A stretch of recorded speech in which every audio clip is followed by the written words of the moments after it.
Welcome students, this is Kamal Garg from NIT Rourkela. आपका अपने channel मैथिक्स में स्वागत है। आज की video real numbers part 2 means real number से बेस्ड है, चैप्टर 1 क्लास 10 मैथ्स। जिसने मेरी पिछली वीडियो नहीं देखी है वो ऊपर आई बटन दिख रहा है, वहाँ पर जाइए, लिंक मिल जाएगी, आप वीडियो देख लीजिए। मैं उसी के आगे कंटिन्यू करने वाला हूँ, बट उससे पहले मैं एक शॉर्ट ब्रीफ दे देता हूँ क्या मैंने पढ़ाया था पिछली वीडियो में। मैंने उसमें प्रॉपर्टीज़ ऑफ इंटीजर्स बताई थी, जिसमें दो हैं अपनी NCERT के according, Euclid division algorithm first and second the fundamental theorem of arithmetic. अब मैंने उसमें बताया अब एल्गोरिथम का मीन्स क्या होता है। एल्गोरिथम होता है मतलब हम जो भी स्टेप्स फॉलो करते हैं किसी सॉल्व करने के लिए किसी प्रॉब्लम को, उसको एल्गोरिथम बोलते हैं। ठीक है। और आज की वीडियो में मैं यूक्लिड डिवीजन एल्गोरिथम का यूज़ करके क्वेश्चन सॉल्व करूँगा। NCERT के ही होंगे एग्जाम्पल्स और एक्सरसाइज से। सो देखते हैं, स्टार्ट करते हैं।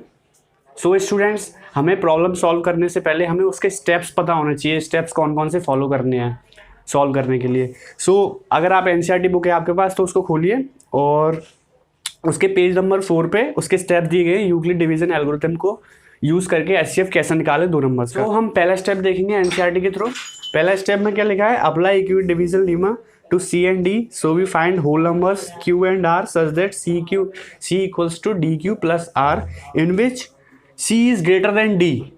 हमें ये पता करना है पहले कौन सा बड़ा, ये पता होना चाहिए हमें। तो C हमारा दिया है ग्रेटर देन D, तो D का C में डिवाइड करेंगे तभी हमें ये कुछ statement C equal to DQ plus R पता पड़ेगा।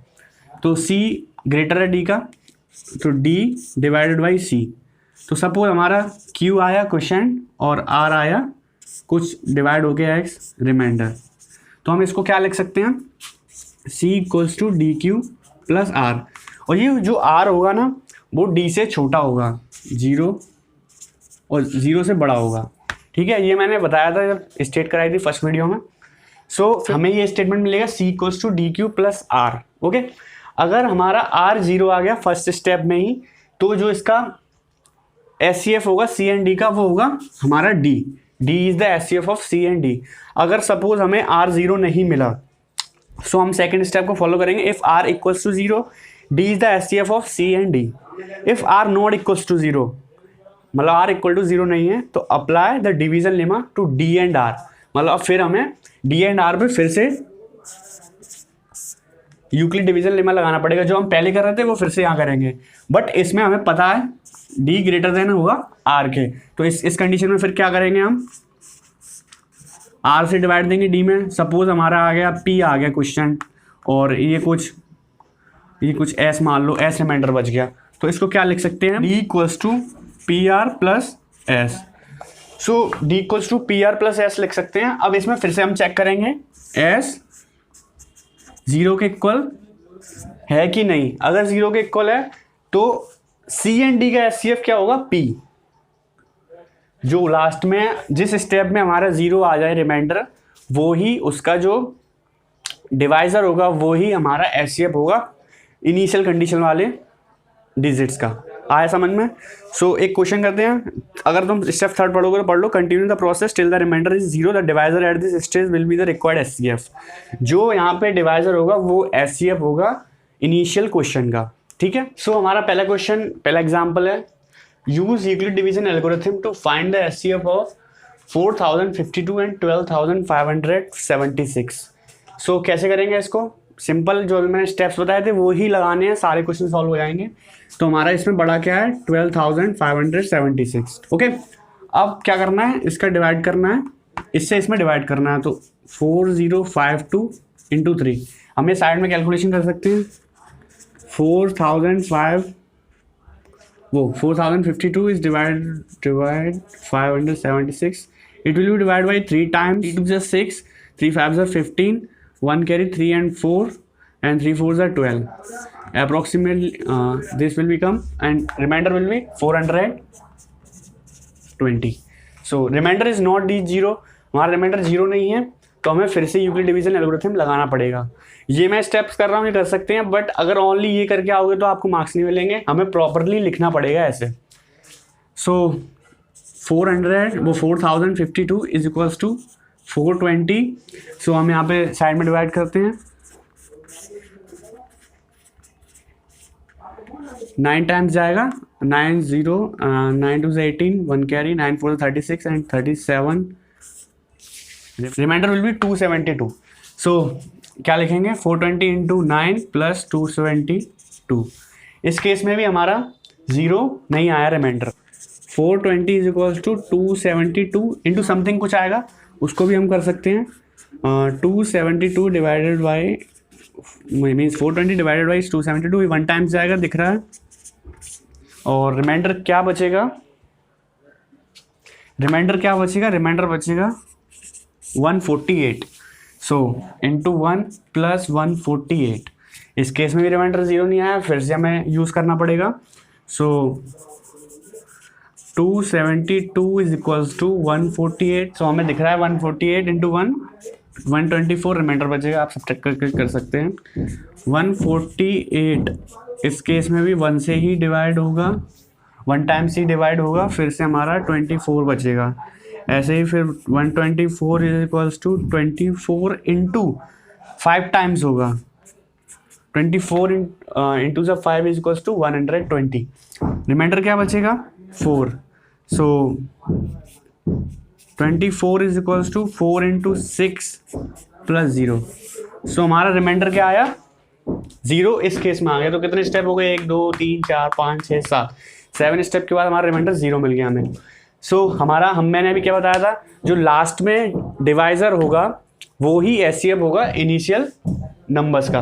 तो हमारा यहाँ पे लास्ट में डिवाइजर क्या है 4. सो हम क्या लिखेंगे, HCF of 4052 and 12576 is 4. HCF क्या आया 4. ओके, इस तरीके से हमें इस वे में पूरा लिखना पड़ेगा पेपर में, तभी हमें एग्जाम में मार्क्स मिलेंगे. ओके, मैं आपको एक बात बता दूं, नोटिस करने की मोस्ट इंपॉर्टेंट बात है कि अभी किसी ने पूछ लिया एग्जाम में कि इसके एचसीएफ के साथ इसका एचसीएफ बताओ मुझे 420 और 272 का, इसका एचसीएफ बताओ 148 और 124 का. तो इन सब का एचसीएफ क्या होगा आपको निकालने की जरूरत नहीं पड़ेगी दोबारा. इन सब का एचसीएफ क्या होगा 4. किसी का भी ले लो, किसी भी पेयर का 12,576, 4,052, 4,052, 420, किसी का भी 24 इंटू 24 और 4 का, सबका एचसीएफ 4 होगा. तो हमें बार बार कैलकुलेट नहीं करना है, एक बार निकालना है तरीके से. सो फिर हमें बस कंसेप्ट लगा के हम किसी का भी एचसीएफ जो इसके अंडर आ रहे हैं उसका हम बता सकते हैं, दोबारा कैलकुलेट नहीं करना है. सो स्टूडेंट्स, आपको एक और चीज़ बतानी थी. शुरू में हमने देखा था कि Euclid division algorithm only positive integers के लिए लगती है, बट हम इसको एक्सटेंड कर सकते हैं, किसी भी इंटीजर्स में लगा सकते हैं. Means but v not equals to 0 होना चाहिए, मतलब v इक्वल 0 के नहीं होना चाहिए. सो स्टूडेंट्स, हम अगला एग्जाम्पल देखते हैं अपना. एग्जाम्पल नंबर 4 एनसीईआरटी का.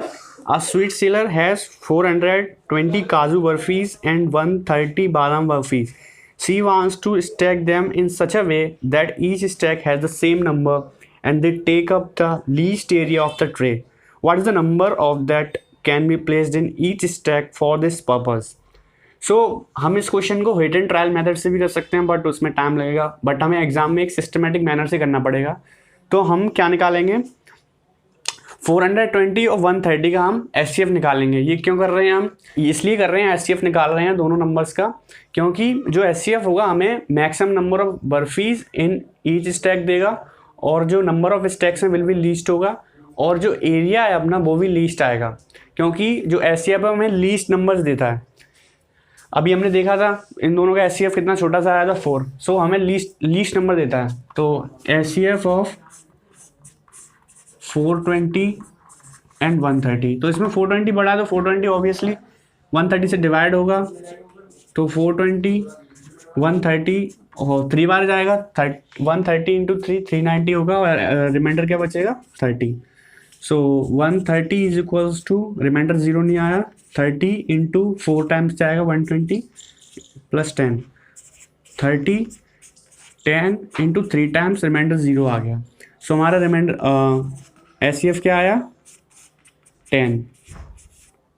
सो हमारा आंसर क्या होगा 10. ईजी में सिस्टमेटिक मेथड में निकल आया, और हिट एंड ट्रायल मेथड में हमें बहुत मेहनत करनी पड़ती. सो एचसीएफ आ गया हमारा 10. इसका मतलब जो स्वीट सेलर होगा वो number of stack for each barfi 10 लगा सकता है, वो एरिया उसको लीज देगा. So this is the answer. और फिर मैं अगली वीडियो में आगे की एक्सरसाइज और आगे के टॉपिक्स पढ़ाऊँगा। तो आप इस वीडियो के बाद एक्सरसाइज 1.1 का क्वेश्चन नंबर 1 के तीनों पार्ट कर सकते हैं, जो मैंने एग्जाम्पल इससे पहले कराया था उस पर ही बेस्ड है। सो उसको ट्राई करिए। अगर कोई प्रॉब्लम है तो कमेंट बॉक्स में बताइए, मैं आपकी क्वेरी को सॉल्व करूँगा। और हमारे टेलीग्राम चैनल को ज्वाइन कर लीजिए, जिसकी लिंक डिस्क्रिप्शन में दी गई है। तो आप बने रहिए हमारे साथ, और चैनल पे नए हैं तो चैनल को सब्सक्राइब करें, वीडियो को लाइक करें, अपने फ्रेंड्स के साथ वीडियो को शेयर करें। थैंक यू गाइस, जय हिंद।